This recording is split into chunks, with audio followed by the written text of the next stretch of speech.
time for Jameel Farooqi on National Debate. Good evening, welcome to national debate. Pakistan की सियासत के अंदर सिंध का अपना किरदार है। सिंध ने बड़े बड़े लीडर्स पैदा किए हैं, बड़े बड़े सियासतदान पैदा किए हैं। अब क्योंकि कौमी और सूबाई हुकूमतों का टेन्योर, कॉन्स्टिट्यूशनल टेन्योर कंप्लीट होने को है और सिंध की क्वालिटी ये है कि यहाँ चीफ मिनिस्टर दो दफ़ा पीपल्स पार्टी के ही आ रहे हैं और पास्ट में हमने देख लिया है।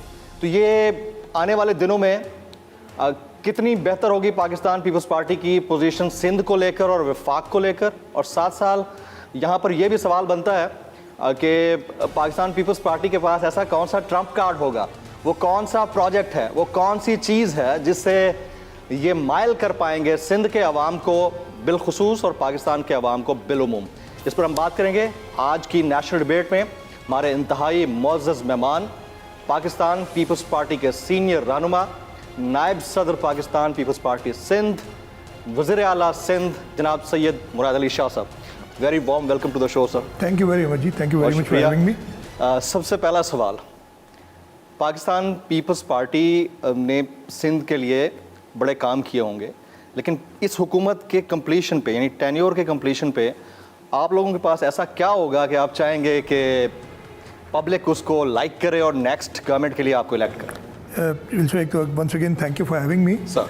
और मैं आपको अगर इजाज़त देंगे दो मिनट लूँगा इसका जवाब देने में। एक बहुत सिंपल जवाब नहीं, लेकिन I will just lead you.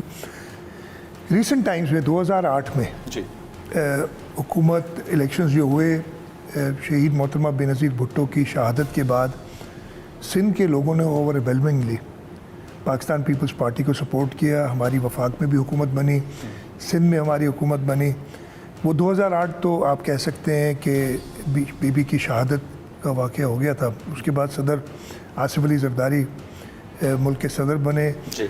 और सूबा सिंध के अंदर अगर आप 2008 से 2013 में देखें तो हमने और बेहतर किया, ज़्यादा वोट लिए, ज़्यादा सीटें ली 2013 में एज़ कम्पेयर टू 2008। ठीक। फिर 18 पे आए। अब ये 5 साल हमारे ऑपोजिशन में गुजरे थे, 13 से 18 यानी फेडरल गवर्नमेंट में। जी फेडरल। हम यहाँ पे हुकूमत में थे। 2018 में हमने 2013 से भी ज़्यादा सीटें जीती और ज़्यादा वोट लिए।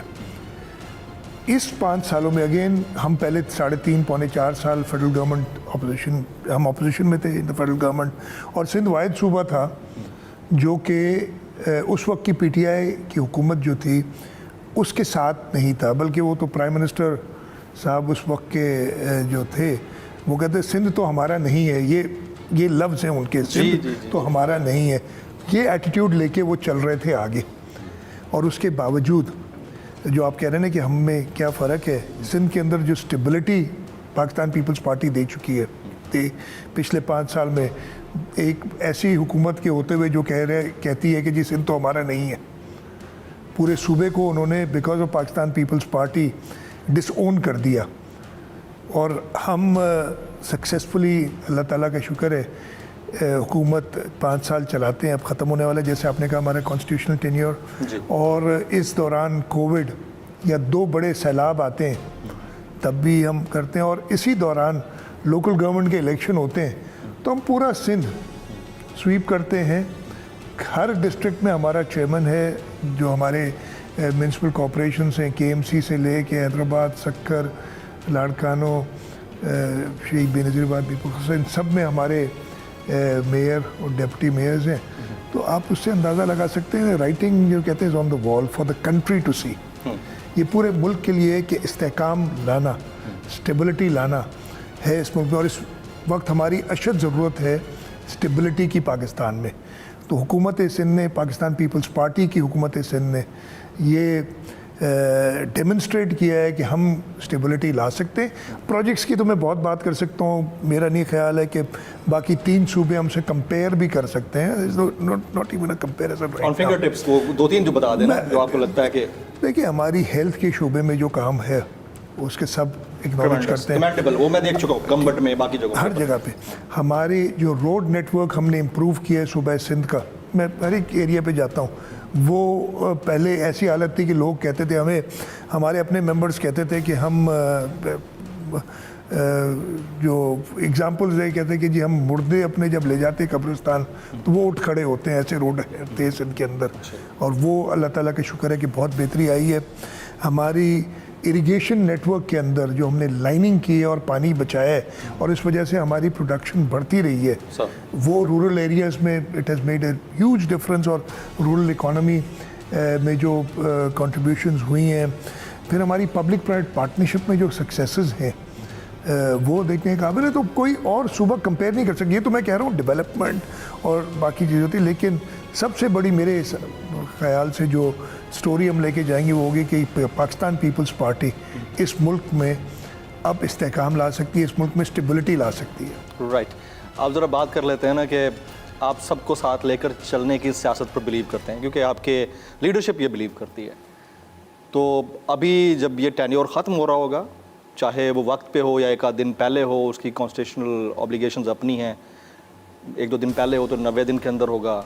अगर उसमें मेरा अपना पॉइंट ऑफ व्यू मैं बता दूंगा, आप अच्छा, सवाल करें। अगर सेम डे को 60 डेज के अंदर होगा, उस सूरत में क्या आप यानी आपकी हुकूमत एक ऐसे अपोजिशन लीडर के साथ बात करेगी जो ऑलरेडी कह चुका है कि मुझे हटाना चाह रहे हैं?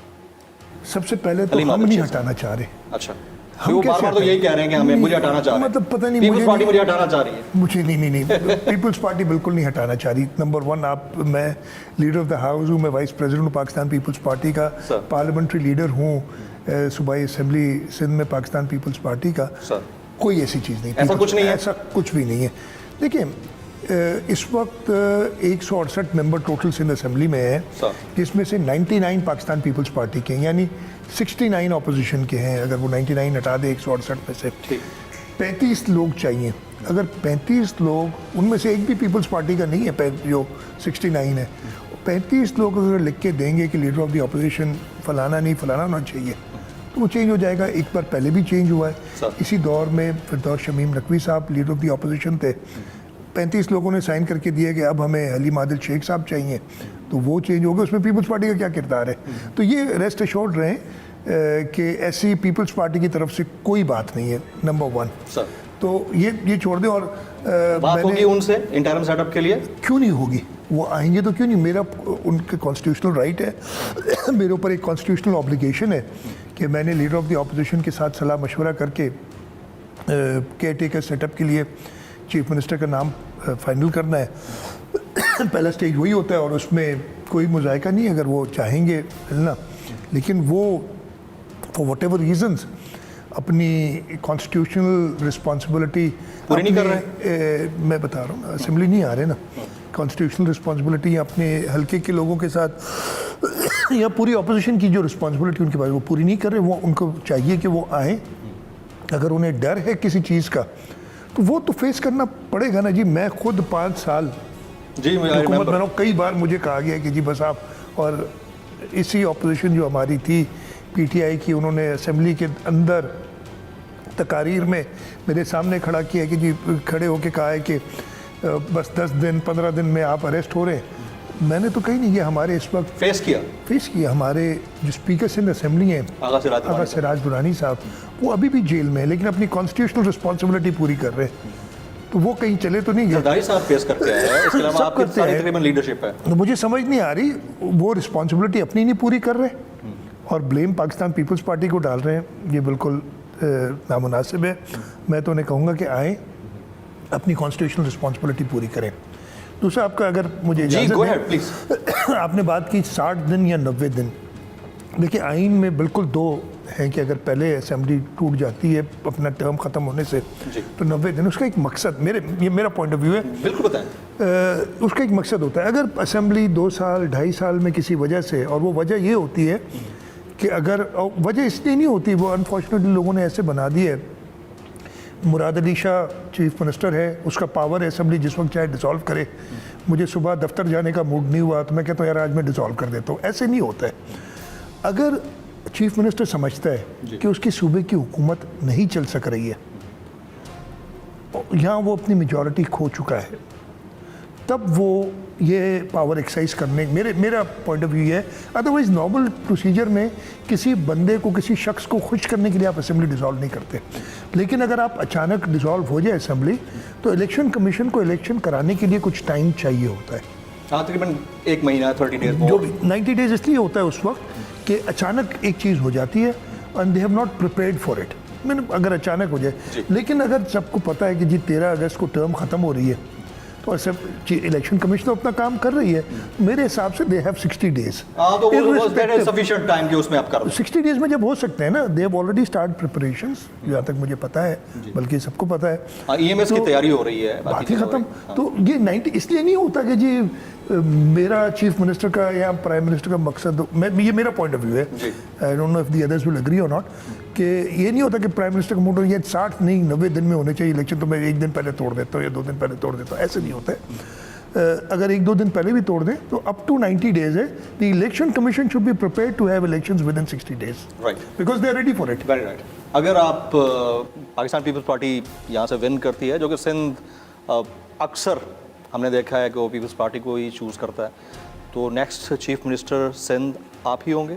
नहीं, ये तो पार्टी लीडरशिप फैसला करती है, मैं नहीं करता हूँ। आप तो नहीं करते, ऑन कार्ड्स, ऑन पेपर्स जो चीजें हैं उसके हिसाब से आप ये क्या पार्टी लीडरशिप फैसला करती है। किसी को भी बना दें, आपको कोई एतराज नहीं? कोई एतराज नहीं होगा? मुझे आज चेंज कर दे, मुझे कोई एतराज नहीं, पार्टी लीडरशिप की मर्जी होती है। और बड़ी इज्जत मुझे पार्टी ने दी है, हमेशा देते रहे हैं। शहीद मोहतरमा बेनज़ीर भुट्टो के टाइम से मैं पहली बार इलेक्ट हुआ था सूबाई असम्बली में 2002 में, और उन्होंने मुझे पहले ऐसे कभी नहीं हुआ कि पहली टर्म में मैं डिप्टी लीडर पार्लियामेंट्री पार्टी बन गया था। उन्होंने मुझे पहली टर्म में सेंट्रल एग्जीक्यूटिव कमेटी का मेंबर बनाया था। तो पार्टी ने, जरदारी साहब, बिलावल साहब ने मुझे मेरा ख्याल है मेरा लॉन्गेस्ट टेन्योर रहा है ऑन अ कॉन्स्टिट्यूशनल पोस्ट। कभी भी मैं मिनिस्टर रहा हूँ मुझे और उसके बाद मैं चीफ मिनिस्टर रहा हूँ। तो ये पार्टी की लीडरशिप का प्रोरोगेटिव होता है कि वो जिसको चाहे बनाए, और मुझे तो ये भी नहीं पता कि मुझे टिकट मिलेगी कि नहीं, वो भी पार्टी की पार्लियामेंट्री बोर्ड का फैसला उनकी चॉइस होगी कि वो अगर मेरे से कोई बेहतर समझेंगे तो उसको इवन सूबाई असेंबली का टिकट देंगे। तो ये तो हमारी पार्टी में होता ही नहीं है उनका बिल्कुल। चलिए अब जरा लंदन के बाद दुबई फैक्टर की बात करते हैं ना। बड़ी मुलाकातें हुई हैं वहाँ पर, बड़ी डिस्कशंस हुई हैं। क्या इसमें कोई सदाकत है कि शहबाज शरीफ साहब के नाम के ऊपर इत्तेफाक हुआ है कि उन्हीं को ये प्राइम मिनिस्टर देखिए मैं माना जाए आने वाले टेन्योर? मैं प्रिवी नहीं हूँ जो दुबई में आप अपनी पार्टी के एक सीनियर पोजीशन मैं बिल्कुल हूँ, नहीं मैं आपको बता रहा हूँ मैं प्रिवी नहीं हूँ, ना ही कोई ऐसी बात हुई है हमारी पार्टी के सर्कल्स में, और अगर ऐसी बात होती तो ज़रूर पता चलती। तो मैं विदाउट सेइंग एनीथिंग फर्दर, लेकिन ये मेरा क्लियर है कि पाकिस्तान पीपल्स पार्टी ये मुझे मेरी तरफ से ले ले, being a senior party member, being a member of the central executive committee और वाइस प्रेसिडेंट सिंध, कि पाकिस्तान पीपल्स पार्टी इलेक्शन लड़ेगी, खुद लड़ेगी, और इंशाअल्लाह ताला पाकिस्तान पीपल्स पार्टी इस वक्त जो मुल्की सूरत हाल में देख रहा हूँ, हमारी सिंध के अंदर अल्लाह ताला का शुक्र है और हमने लोगों की खिदमत की है, उस अच्छी पोजीशन है। बलूचिस्तान में रिसेंटली काफ़ी जो ऐसे लोग हैं जो मैटर करते हैं बलूचिस्तान की पॉलिटिक्स में, उन्होंने पाकिस्तान पीपल्स पार्टी को ज्वाइन किया है। KPK में हम हमेशा एक मजबूत पार्टी रहे हैं, जो हमने अपनी जो स्ट्रेंथ थी थोड़ी लूज़ की ओवर द ईयर्स, लेकिन उसमें भी हम वापस रिवाइव हो रहे हैं। और पंजाब इतना फ्रेगमेंटेड है, मेरा ख्याल है पाकिस्तान पीपल्स पार्टी सबसे बड़ी पार्टी उभर के सामने आएगी। Really? In the central Punjab? इन पूरे पंजाब तो समझ में आता है, पूरे पाकिस्तान में सबसे बड़ी पार्टी उभर के सामने आएगी इंशाअल्लाह ताला। और मैंने पब्लिकली भी कहा था कि बिलावल भुट्टो जरदारी साहब, और ख़ास तौर पे बिलावल साहब की जो पिछले 1 साल से थोड़ा ऊपर अब हो गया एज फॉरेन मिनिस्टर, उन्होंने अपने डिप्लोमेटिक, अपने एडमिनिस्ट्रेटिव स्किल्स दिखाए हैं। तो I think there is no comparison. मेरा ख्याल है कि अगर कोई भी कंपेयर भी करेगा, you see him as the next prime minister of this country? इंशाल्लाह, and I have all the respect for all senior leaders of this country, चाहे वो किसी भी जमात से हों, लेकिन मेरा ये ख्याल है कि इस मुल्क का मुस्तकबिल वो बिलावल भुट्टो जरदारी है। सर बहुत बड़ा क्लेम है, जाहिर है उसके ऊपर आप लोगों की मेहनत होगी, पार्टी की मेहनत होगी, और लेकिन यहाँ सवाल ये है कि आपके ऊपर पिछली गवर्नमेंट का बैगेज होगा। पिछली गवर्नमेंट यानी जिन्होंने अभी ये 14-15 महीने गुजारे हैं, तो क्या आने वाली हुकूमत सिंगल लार्जेस्ट पार्टी की हुकूमत होगी या मखलूत हुकूमत होगी? कहना कब उस वक्त होता है, लेकिन फिर भी जो हालात नजर आ रहे हैं उसके मुताबिक। मैं वो तो इलेक्शंस होंगे, जब रिजल्ट्स आएंगे हम अपनी कोशिश करेंगे। हमारी कोशिश तो ये होगी कि मेजॉरिटी के साथ हो, मेजॉरिटी के साथ आएँ। लेकिन हम और ख़ास तौर पे पाकिस्तान पीपल्स पार्टी, आपको 2008 भी याद होगा, 2008 में हमारे पास क्लियर मेजॉरिटी थी, लेकिन जरदारी साहब ने उस वक्त भी कोalition बनाई ही रिकन्सिलिएशन की तरफ गए। पाकिस्तान की वाहिद पहली गवर्नमेंट थी जो जिसने टेन्योर पूरा किया जरदारी साहब की सदारत। और मैं आपको बताऊं कि जरदारी साहब और पाकिस्तान पीपल्स पार्टी, मैंने जो कहा एक लफ्ज़ पहले इस्तेमाल किया था कि एक मैच्योर पार्टी है जो कि सबको साथ मिला के हुकूमत कर भी सकती है। और किसी और पार्टी में शायद इस वक्त भी आपने देखा है कि जो कोalition गवर्नमेंट बनी है उसमें जरदारी साहब का एक मेजर बड़ा किरदार है, बड़ा किरदार है। और सबको साथ रखने का, चाहे वो मुत्तहिदा कौमी मूवमेंट हो, चाहे वो बलूचिस्तान अवामी पार्टी हो, तो हम ये डेमोन्स्ट्रेट कर सकते हैं कि हम सबके साथ मिलके। ये गट्स कहाँ से आते हैं? मुझे ये चीज़ पूछनी थी आपसे। आप ही एक वीडियो के विक्टिम रहे, हमने अच्छी तरह देखा, मुल्क से बाहर थे और किसी ने आपके सामने आके वीडियो बनाने की कोशिश की, बट आपने रिस्पॉन्ड ही नहीं किया। ये तदब्बुर की एक अलामत होती है। हालांकि मैं सुन रहा था कि सामने वाला मिसबिहेव कर रहा है, बदतमीज़ी कर रहा है, और इसके अलावा बेशबहा एग्जांपल्स हैं पाकिस्तान पीपल्स पार्टी की। मैं अभी ऑन एयर सारे व्यूअर्स के लिए कह दूं, मुझसे ना सवाल मांगा गया, मुझसे ना टॉपिक पूछा गया, एंड गुड टू गो, आप जो सवाल करना चाहें आप कर सकते हैं। तो ये वाली क्वालिटी चंद एक लोगों में है पाकिस्तान के अंदर, और सीएम साहब के साथ मैं बहुत शुक्रगुजार हूँ कि उन्होंने मुझे पूरी लीवरेज दी है। ये तदब्बुर कहाँ से सर? देखिए, एक तो तदब्बुर से पहले ये जो माहौल क्रिएट हुआ है सर, और जैसे मैंने कहा कि अनफॉर्चुनेट था कि इस मुल्क की सियासत में वैसे असेंबली के अंदर अक्सर बहस व मुबाहिसा होता है, तकरार होती है, कभी कभी अल पार्लियामेंट्री लैंग्वेज भी इस्तेमाल हो जाती है, लेकिन सारी पॉलिटिकल पार्टीज़ फिर अफाम तफहीम से काम करती हैं। बड़ा अनफॉर्चुनेट था कि पाकिस्तान तहरीक इंसाफ, और ये मैं पहली बार नहीं कह रहा हूँ, कई बार कह चुका हूँ, पाकिस्तान तहरीक इंसाफ के आने के बाद जब वो असेंबलीज़ में आए, एक अजीब सा माहौल क्रिएट, असेंबलीज़ में इन पावर आए, जब अपोजिशन में थे तो ऐसे नहीं होते थे, जब पावर में आए अजीब सा माहौल एक क्रिएट किया कि हमने सोलो फ्लाइट, मतलब उस वक्त के प्राइम मिनिस्टर साहब किसी से हाथ मिलाना पसंद ना करें, ये नहीं सुना था हमने कभी, या किसी से बात करना पसंद नहीं करें, और वो ट्रिकल डाउन हुई। अच्छा, वो अनफॉर्चुनेटली ट्रिकल डाउन उन्होंने पब्लिक में भी कर दी।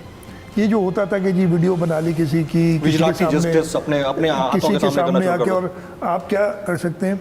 और मैं आपसे एक चीज़ एडमिट करता हूँ ऑन एयर सबके सामने कि ऐसा वक्त आ गया था इस मुल्क में आज से 2 साल पहले कि हम डरते थे पब्लिक प्लेसेस में जाने के लिए, इसलिए कि भाई बदतमीज़ तो कोई भी हो सकता है ना, हम तो इज्जतदार है ना। हाँ, और कोई कहेगा तो हम ना उसको कुछ कह सकते हैं, ना उसको कोई जवाब दे सकते हैं। डिस्करेज होना चाहिए, लेकिन ये डिस्करेज का ये ख़त्म हो गया है। मैं आपको ये बता रहा हूँ 2 साल पहले और अभी पिछले 2 महीने से मेरा इस्लामाबाद का काफ़ी ट्रैवल होता रहा और मैं कमर्शियल ट्रैवल करता रहा हूँ। मैं जब भी गया हूँ तो कोई शख्स ये आया कि जी मेरे बच्चे के साथ एक तस्वीर बना लें, ये आपके इसका मतलब बेहतरी आई है। ओह, बेहतरी बहुत ज़्यादा आई है। और वो जो ख़राबी आई थी ना, मेरी सबसे बुराई जो सबसे बड़ी थी ना, मैं कह रहा हूँ बाकी चीज़ें आप एक तरफ छोड़ दें कि सिंध को आपने सही तरीके से डील किया कि नहीं दिया, डेवलपमेंट में उसका हिस्सा कि नहीं रखा, लेकिन इस मुल्क में जो नफ़रत की सियासत शुरू हो गई थी वो एक बहुत बड़ा प्रॉब्लम था।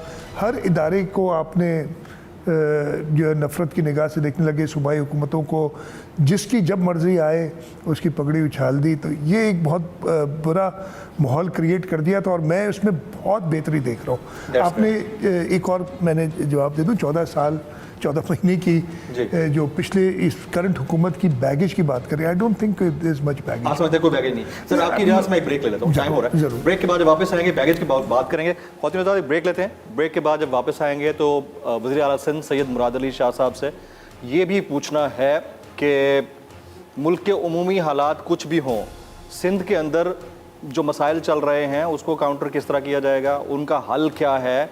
एक मेयरशिप का मामला था, उसमें जो अपोजिशन पार्टी है इस वक्त वो अभी तक वाबेला कर रही है कि उनका वोट बैंक जो है वो छीना गया, यहाँ तक कह रहे हैं कि हमारे बंदे इत्तेहादी जो थे हमारे उनको अगवा किया गया। तो इन सब का जवाब लेना है सीएम साहब से आफ्टर दिस ब्रेक।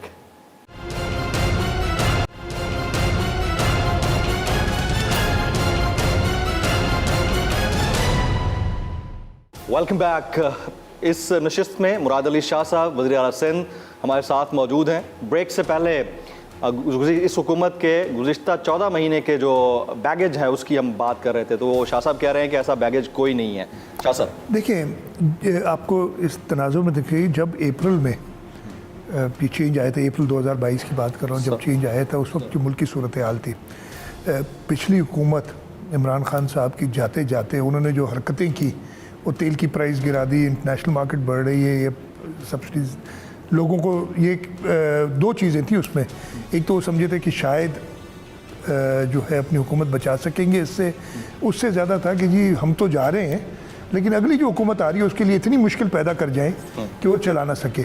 आपको याद होगा उस ज़माने में, ये पिछले जून की आई थिंक बात है, जब उस वक्त के जो x federal finance minister PTI के ज़माने के और उनके प्रोविंशियल फाइनेंस मिनिस्टर्स की वीडियो ऑडियो लीक्स आई थी, ऑडियो में नाम नहीं था, बहुत सारे ऑडियो लीक्स आई थी कि जी IMF को ये लिख के नहीं देना, इसलिए कि सूबाई हुकूमतें उस वक्त पंजाब में और KPK में PTI की थी, ये नहीं लिख के देना जो एक नेचर। और सिंध हमेशा फेडरल गवर्नमेंट जब हम अपोजिशन में भी थी तो PTI के साथ ऐसे जो मुल्क के लिए इम्पोर्टेंट, जो मुल्क की सालमियत की बात होती है, कभी भी सोच भी नहीं सकते थे कि हम करें।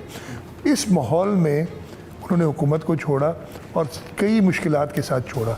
14 महीने में मैं अभी फिर बता रहा हूँ, हमारी स्टेबिलिटी आई है। यस, महंगाई बहुत हद तक बढ़ गई है, इसमें कोई शक नहीं है, गरीब आदमी पिस रहा है, लेकिन इसका हल PTI के पास नहीं है कभी भी। PTI is the one who's created all this. जो मिस गवर्नेंस 3.5 साल की थी, जो करते रहे, वो जो डिस्पैरिटी उन्होंने लोगों के दरमियान पैदा की, और अब तो बहुत काफ़ी सारी चीज़ें सामने आ रही हैं जो नून लीग की परफॉर्मेंस से हैप्पी हैं आप लोग? मैं कह रहा हूँ कि इन डिफ़िकल्ट सिचुएशन में कोalition गवर्नमेंट जो है उसने परफॉर्म अच्छा किया है। PDM का हिस्सा क्यों नहीं है? नहीं, PDM तो हम हुकूमत के तहत नहीं है। हाँ, PDM का हिस्सा नहीं है। PDM तो हम खुद थे, हमने बनाई थी PDM, आपको याद होगा। और तो PDM से निकलने छोड़ने की वजह क्या थी? वो तो हुकूमत से पहले ही छोड़ दी थी, हमने हुकूमत में आके तो नहीं छोड़ी PDM। हुकूमत से पहले ही जो एक सिचुएशन क्रिएट हुई थी, और history has proven that we were right. उस वक्त क्या था कि PDM का ख्याल था कि जी हमें रिज़ाइन कर देना चाहिए सारी हुकूमतों से, और हमने कहा नहीं, हमने असेंबली के अंदर चेंज लाना चाहिए। तो PDM तो हमें जम होगी ना, फिर उसके बाद उन्होंने हमारी बात मान ली। तो इट इज़, इस वक्त कोalition है, इवन PDM अदरवाइज तो एक इत्तेहाद था फॉर रिस्टोरेशन और फॉर चेंजिंग द गवर्नमेंट, आप कह लें उस तरीके से कि बाय कॉन्स्टिट्यूशनल मीन्स जो कि किया, और उसमें जो पाकिस्तान पीपल्स पार्टी की स्ट्रैटेजी थी वो PDM ने फॉलो की और वो कामयाब हुई। राइट। जो कुछ भी गवर्नमेंट में या वफाक के अंदर होता रहा है वो अपनी जगह पर है, लेकिन एक बात इस वक्त ज़बान ज़द आम है, और उसके प्रीवी तो नहीं है, लेकिन लोग ये कह रहे हैं कि मौलाना फजल रहमान साहब जो है बहुत शदीद खफा थे जब जरदारी साहब और नवाज शरीफ साहब की मुलाकात हुई है दुबई के अंदर। तो PDM का तो आप हिस्सा नहीं है, लेकिन मौलाना साहब से ताल्लुकात तो बहरहाल अपनी जगह पर हैं। बिलावल साहब उनको अंकल बोलते हैं, तो क्या रीज़न बनी है कि वो इतने खफा हुए? देखिए, मुझे अगेन मैं ये कहूँगा कि मुझे डिटेल्स नहीं पता, तो ज़्यादा कमेंट नहीं कर सकता। मुलाकात मना लिए गए होने पे, सॉरी, मना लिए गए? नहीं, मैं डिटेल्स, मैं कह रहा हूँ मुझे डिटेल्स नहीं पता ना कि उनकी खफा होने की वजूहत क्या हैं। अगेन मैं माजरत के साथ, मेरा ख्याल है मीडिया जिस तरीके से प्ले करती है ना, वो तो ऐसा शो करते हैं कि जी सारे मामला तय हो गए दुबई में और बात ही खत्म। तो कुछ ना कुछ हुआ होगा। मुलाकातें होती हैं और ज़रूर पॉलिटिकल बातें हुई होंगी, इसमें कोई बात नहीं है, लेकिन ऐसे तय नहीं। मेरा ख्याल है जरदारी साहब ख़ास तौर पे, और इवन मियाँ नवाज शरीफ साहब बहुत ही मंजूर सुलझे हुए सियासतदान हैं, वो सबको साथ लेके ही आगे चलेंगे। हाँ, पॉलिटिकल इलेक्शंस जो हैं वो हर कोई अपने खुद से लड़ेगा, और सब अपने ऑप्शंस ओपन रखते हैं कि इलेक्शंस के बाद अगर कोई आपस में कोalitions बनानी पड़े या कहीं साथ देना पड़े एक दूसरे का, वो रखें। तो आई डोंट थिंक इतनी कोई बड़ी बात थी। ये बात जब जरदारी साहब और मौलाना साहब की मुलाकात होगी तो आप देखेंगे मामला सेटल हुआ है। वो ज़्यादा बहुत ही एहतराम के साथ मीडिया में ज़्यादा है, दिलों में लोगों की इतना नहीं। नवाज शरीफ साहब को वापस आ जाना चाहिए मुल्क में? बिल्कुल आ जाना चाहिए। मेरा तो ये पॉइंट ऑफ व्यू है, मेरा ये ख्याल है कि हर एक को आके इस मुल्क में आए, और नवाज शरीफ साहब को अब तो बड़ा क्लियर हो गई ना बात। मैं अगेन जुडिशरी पे कुछ बोलना नहीं चाहूँगा, लेकिन जिस तरीके से बातें हो रही हैं कि सुप्रीम कोर्ट के जजेस और बहुत सीनियर वकला वो ये कह रहे हैं कि उनको गलत सज़ा दी गई थी और गलत डिस्क्वालीफाई किया गया था, उस प्रेशर में डाल के खैर अब तो डिस्क्वालिफिकेशन खत्म हो गई ना जो कानून खत्म वो कानून। आई डोंट नो एग्जैक्टली क्या है, अभी तक कुछ उनकी लीगल मुझे नहीं पता क्या है उसमें, लेकिन वो गवर्नमेंट ये क्लेम करती है कि लीगल पोजीशन ये है कि वो और जहांगीर तरीन अब दोनों अब डिस्क्वालीफाइड नहीं है। हाँ, तो नहीं है तो अगर वो कहती तो उनको आ जाना चाहिए। और मैं सिर्फ ये कह रहा हूँ कि मैं ये ज़रूर कहूँगा कि सियासतदानों के साथ जिस तरीके से चाहे वो जुडिशरी ऐसे काम करती है तो उनका भी कोई चेक एंड बैलेंस उस चीज़ पे होना चाहिए कि आपने, और ये पहली बार नहीं है, शहीद जुल्फ़िकार अली भुट्टो का अदालती कत्ल सबको पता है। जी जी जी, बाद में जुडिशियल मर्डर कहा गया। तो ये और उसका कोई फिर वही रेफरेंस हमारा अभी तक सुप्रीम कोर्ट में पड़ा हुआ है, पाकिस्तान पीपल्स पार्टी का सदर जरदारी ने डाला था, उस पर कोई फैसला नहीं हुआ। तो ये थोड़े से चेक्स, और अगर ये अब खुद ही जुडिशरी कह रही है कि नहीं जी हमने अंडर प्रेशर गलत डिस्क्वालीफाई किया गया था मियां नवाज शरीफ को, तो उसकी कोई ना कोई अकाउंटेबिलिटी किसी जगह पे होनी ज़रूर चाहिए। जिन लोगों ने बड़े खुलकर उस यानी शहीद जुल्फ़िकार अली भुट्टो साहब की फांसी को जुडिशियल मर्डर कहा, उनमें से दो नाम बड़े इंपॉर्टेंट हैं जिनका ताल्लुक पाकिस्तान पीपल्स पार्टी से था। अब है या नहीं आप क्लियर करेंगे। एक हैं एतजाज़ अहसन साहब और दूसरे हैं सरदार लतीफ़ खोसा साहब। अब भी पीपल्स पार्टी का हिस्सा है या उनको सिर्फ इस बात की सज़ा दी गई है कि वो मुस्तकबिल करीब में कोई उस तरह के और वाक़े को अभी से परसीव कर रहे हैं कि हो सकता है? मेरा नहीं ख्याल है। उन्होंने अपना एक पॉइंट ऑफ व्यू दिया है। कहीं जो पार्टी डिसिप्लिन की वायलेशन अगर हुई तो हमारे यहाँ तरीक़ेकार है कि उसके जो भी उसकी एक्शन जो डिसिप्लिनरी एक्शन जो भी होगा वो डिसिप्लिनरी एक्शन है वो पार्टी लीडरशिप करेगी। अभी मैंने एतजाज़ साहब का कल ही आपने पता नहीं आपको एक इंटरव्यू दे रहे थे और मैंने उसका एक क्लिप देखा है सर, और उन्होंने वही बात की जो मैं कह रहा हूँ। अच्छा, कि बिलावल भुट्टो जरदारी साहब इस मुल्क के प्राइम मिनिस्टर बनने और there is nobody who can stop him. He must be the next prime minister. ये मैंने जुमले उनके सुने हैं। He will be the next prime minister and there is nobody who can stop this from happening. और उन्होंने भी वही बात की है जो मैं कह रहा हूँ कि जी जो उनका पिछले एक साल का एज फॉरेन मिनिस्टर परफॉर्मेंस रही है और जिस तरीके से उन्होंने पाकिस्तान आइसोलेटेड था, कोई ना बात करता था, उसको ऐसी जगह पे ले आए हैं कि जी हम ये तो बड़ा प्लस है कि एजाज साहब या लतीफ़ खोसा साहब अभी भी कह रहे हैं या ओन करते हैं बिलावल साहब को, पीपल्स पार्टी को। अगर आप उनसे इंटरव्यू आप ओन करते हैं, पीपल्स पार्टी ओन यही बात करेंगे। पीपल्स पार्टी भी ओन करती है उनको। मैं वही कह रहा हूँ कि वो तो पार्टी की लेवल पे है इश्यूज जो उनके कुछ बयानात हैं जिसकी वजह से कुछ फ्रिक्शन पैदा हुई है और उसका जो एक पार्टी का तरीका होगा। अगर पार्टी अगेन मैं इस पे नहीं हूँ कि रिजॉल्व हो जाएंगे कि नहीं हो जाएंगे, डिपेंडिंग के वो जवाब क्या देते हैं CEC क्या सोचती है ये डिपेंड करता है। आप ज़रा आ जाते हैं ना सर कि एक और चीज़ ज़बान ज़द-ए-आम है, वो शायद आपके नॉलेज में है या नहीं है, वो ये कि बड़ों और छोटों में ये डिसाइड नहीं हो पाया पीपल्स पार्टी और PMLN के बड़ों और छोटों में, यानी कि जो लेट जनरेशन है जैसे जरदारी साहब हो गए, नवाज शरीफ साहब हो गए, और फिर जो यंग जनरेशन है जैसे मरीम बीबी हो गई या बिलावल साहब हो गए, ये डिसाइड नहीं हो पा रहा कि अगर आने वाली हुकूमत में कोई आएगा तो लीड कौन करेगा। तो क्या कोई पीपल्स पार्टी के अंदर भी इस बात को लेकर रिफ्ट है कि बिलावल साहब लीड करेंगे या जरदारी साहब लीड करेंगे? पाकिस्तान पीपल्स पार्टी में रिफ्ट कभी भी नहीं होता। अच्छा, इस वक्त chairman Bilawal Bhutto Zardari difference of opinion तो हो सकता है। डिफरेंस ओपिनियन तो हर एक में होता है, लेकिन डिफरेंस ओपिनियन लीडरशिप में नहीं है, वो हर एक की पॉइंट ऑफ व्यू लेके आते हैं। इस वक्त चेयरमैन बिलावल भुट्टो जरदारी साहब हैं और पाकिस्तान पीपल्स पार्टी पार्लियामेंटेरियन के सदर जो है वो प्रेसिडेंट आसिफ अली जरदारी साहब हैं। दो इसलिए कि वो एक वक्त में हो गया था कि दो पार्टीज बन गई थी। चेयरमैन हमारे बिलावल साहब हैं।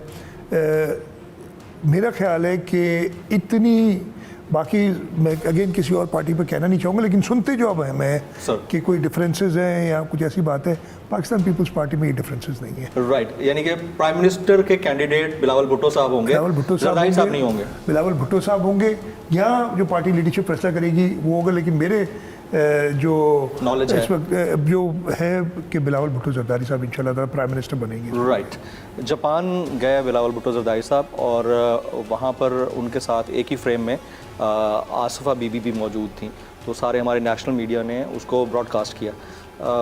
वैसे तो इसमें कोई कबाहत नहीं है, बीबी शहीद की निशानी है दोनों, लेकिन जो सोशल मीडिया पे डिस्कशन हुई वो ये है कि बिलावल साहब तो फॉरेन मिनिस्टर हैं, तो उनके साथ उनकी हमशीरा को टेलीविज़न पर किस कैपेसिटी में दिखाया गया? मैं आपसे जवाब चाहूँगा इसका। देखिए, आप जो फ्रेम से निकाल सकते तो आप निकाल दें। शहीद मोहतरमा बेनज़ीर भुट्टो की बेटी हैं। एक तो जो मेन जो लोगों को भड़काने के लिए सोशल मीडिया माजरत के साथ इस्तेमाल करता है कि जी नेशनल एक्सचेकर का पैसा और ये फलाना ढिमकाना, ये मैं आपको बताऊँ, इवन बिलावल साहब जो अपने फॉरेन टूर्स कर रहे हैं एज फॉरेन मिनिस्टर, वो अपना खर्चा खुद उठाते हैं। अच्छा, वो अपना खर्चा खुद बिलावल साहब भी उठाते हैं, लीव अलोन बीबी आसिफा। और बीबी आसिफा जो हैं, ये पहली बार नहीं हुआ है शहीद जुल्फ़िकार अली भुट्टो के साथ, अभी तक वो तस्वीर नहीं, वो एंटी पोलियो कैंपेन की एम्बेसडर भी थे। उसको शहीद मोहतरमा Benazir Bhutto as a student, जी आपने 73 में 72 में मुझे एग्जैक्टली याद नहीं, 73 होगा जब, नहीं 72 होगा जब शिमला गए थे शहीद जुल्फ़िकार अली भुट्टो, तो शहीद मोहतरमा बेनज़ीर भुट्टो उनके साथ थी। और वो हिस्टोरिक तस्वीर, वो पिक्चर वो मैंने देखी हुई है, जिसने वो तस्वीर देखी है, मुर्जा साहब भी उनके साथ हैं, और वो तस्वीर जिन्होंने देखी हुई हैं और जो उनको पता है हिस्ट्री का, वो ऐसी बात नहीं करेंगे। अनफॉर्चुनेटली सोशल मीडिया, ये आपसे क्लियर करवाना ज़रूरी था। सोशल लोग मीडिया जो है खास ना तौर पे डिस्कस करते हैं, सोशल मीडिया खास तौर पे अनरेगुलेटेड है, जिसकी जो मर्जी है करे आप। और मैं एक और उससे ज़्यादा आगे बढ़ूँ, अनफॉर्चुनेटली जो मेन स्ट्रीम मीडिया है वो भी इन्फ्लुएंस हो जाता है कि सोशल मीडिया में कोई चीज़ बहुत ज़्यादा चल रही है तो जी उसको दिखाना चाहिए। मेन स्ट्रीम मीडिया पे सेंसरशिप है सब? पेमरा है, पेमरा के ज़रिए जो भी कवानीन है इस मुल्क के, उसके हिसाब से हो रहा होगा जो भी है। आपकी हुकूमत आती है तो आज़ादी होगी मीडिया की? आज हम तो बिलीव करते हैं पाकिस्तान पीपल्स पार्टी हमेशा मीडिया की आज़ादी पे, ख़ास तौर पे सिंध के हवाले से तो मैं कहूँ, आज सुबह की मैं बात बता रहा हूँ कि किसी और सूबे में एक बहुत बड़ा इंसिडेंट हो गया था एक कोर्ट के अंदर। सर आपको शायद इल्म में हो कि वो नहीं मर्डर हो। हुआ है जो ना, हाँ। लेकिन अगर आप न्यूज़ चैनल्स देख रहे थे तो पहले वो सिंध की कोई खबर देते थे कि जी फलानी जगह पे ये स्ट्रीट क्राइम हो गया और ये हो गया, और वो खबर आती नहीं है। जी जी। तो हम तो बड़ा बिलीव करते हैं, हमने तो बड़ा सीखा है मीडिया से, मीडिया हमें एजुकेट भी करती रही है, जो सही बातें आती हैं उससे हम ये क्वालिटी है। वैसे पीपल्स पार्टी के पिछले दौर में भी तनकीद को बड़े तदब्बुर के साथ बर्दाश्त किया जाता है। कमरजमान कारा साहब होते थे वज़ीर इत्तलात, जो हमें अच्छी तरह याद है, इसमें दूसरी कोई राय नहीं है। अब ज़रा आ जाते हैं ना सर मेयर कराची के इंतखाबात के ऊपर। जमात इस्लामी बार बार एक ही बात कह रही है, वो कह रही है कि बंदे हमारे इत्तेहादियों के अगवा किए गए हैं, जिसकी वजह से हमारा मेयर का हक हमसे, मेयरशिप का हक हमसे छीन लिया गया। रिस्पॉन्स मुझे पता नहीं कि जमात इस्लामी का पॉइंट ऑफ व्यू है क्या इसमें। मैं सीरियसली आपको बताता हूँ सर। सबसे पहले तो उन्हें इतराज़ था कि पाकिस्तान पीपल्स पार्टी सबसे ज़्यादा सीटें जीती कराची के मेयरशिप की election, leading on to the mayorship. जो यूनियन काउंसिल थी 2246, उसमें से सबसे ज़्यादा सीटें पाकिस्तान पीपल्स पार्टी ने जीती। कहने लगे जी ये कैसे हो गया।